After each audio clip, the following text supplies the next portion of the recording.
ওম শান্তি।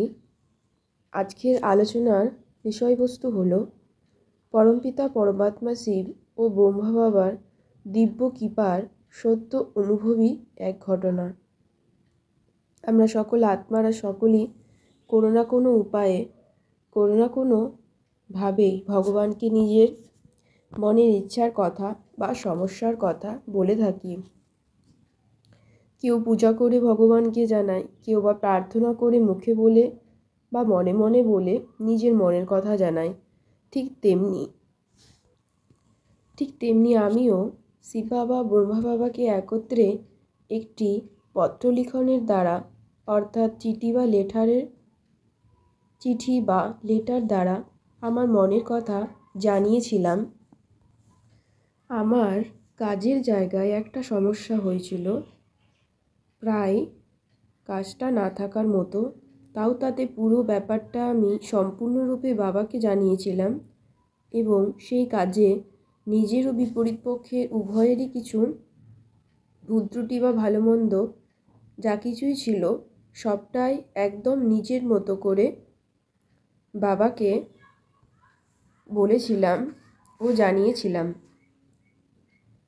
একদম আমার পিতাস্বরূপ ভেবে ওনাকে মন থেকে সম্পূর্ণটা সমর্পণ করে দিয়েছিলাম নিজেকে হালকা করার জন্য। তবে আমি ভাবতে পারিনি যে এত সুন্দরভাবে পুরো ব্যাপারটাতে সফলতা আমার হাতে আসবে।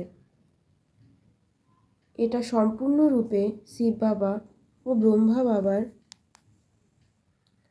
অলৌকিক কৃপা, ভালোবাসা ও তাদের আশীর্বাদের জন্যই সম্ভব হয়েছিল।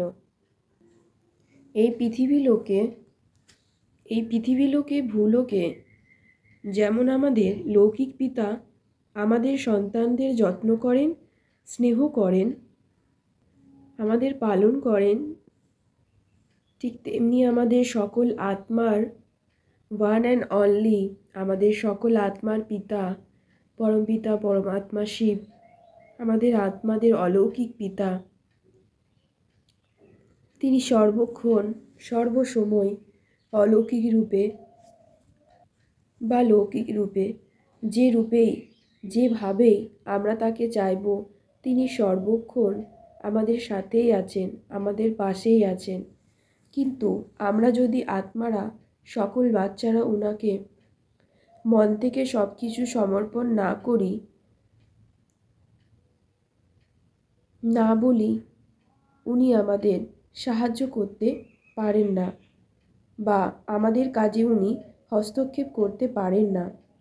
তাই তিনি শুধু অপেক্ষায় থাকেন কখন আমরা বাচ্চারা শুদ্ধ মন থেকে সব কিছু তাকে সমর্পণ করি। তবে তিনি ওনার মতো করে আমাদের সব কিছুকে সুন্দরভাবে চালিত করবেন এবং তার পালনার দ্বারা আমাদের সর্বখারাপ কর্ম করা থেকে আমাদের বিরতি দিয়ে শ্রেষ্ঠ পবিত্র দিব্য আত্মা বানাতে পারবেন, যাতে আমরা নিজ আত্মা ও অন্য আত্মার কল্যাণ করে শ্রেষ্ঠ পুরুষার্থ করে শ্রেষ্ঠ ভাগ্য গঠন করতে পারি 21 জন্মের জন্য। তাই আমাদের শুধু প্রয়োজন শিব বাবা ব্রহ্মা বাবার প্রতি অটুট স্নেহ, ভরসা, বিশ্বাস, ভালোবাসা রাখা, যা আমরা বাবার প্রতি দেখিয়ে আমাদের সর্বসমস্যা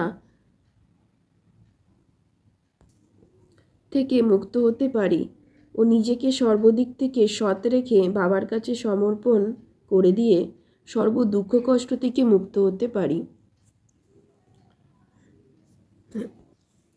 বাবাকে সৎ মন থেকে সৎভাবে পত্র লিখনের দ্বারা অর্থাৎ চিঠি লিখনের দ্বারা নিজের সমস্যার কথা আমরা জানাতে পারি, যা আমি নিজের জীবনে অনেকবারই করে শুভ ফল পেয়েছি, যার একটা অনুভবের কথা আমি আপনাদের জানালাম, যাতে আপনারাও এই প্রক্রিয়ার দ্বারা নিজের জীবনে সুফল পেতে পারেন ও বাবার প্রতি বিশ্বাস, অটুট প্রেম, স্নেহ, ভালোবাসা আরও বাড়াতে থাকেন।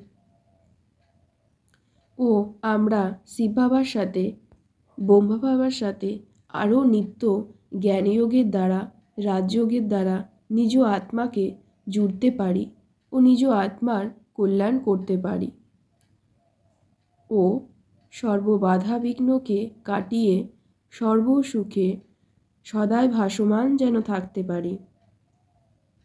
আমরা আপনাদের সকল ব্রাহ্মণ আত্মাদের প্রতি আমার এই কামনাই রইল। সকলেই ভালো থাকুন, সুস্থ থাকুন, শিব বাবার সাথে নিরন্তর যোগের দ্বারা যুক্ত থাকুন। ওম শান্তি। Thank you. God bless you.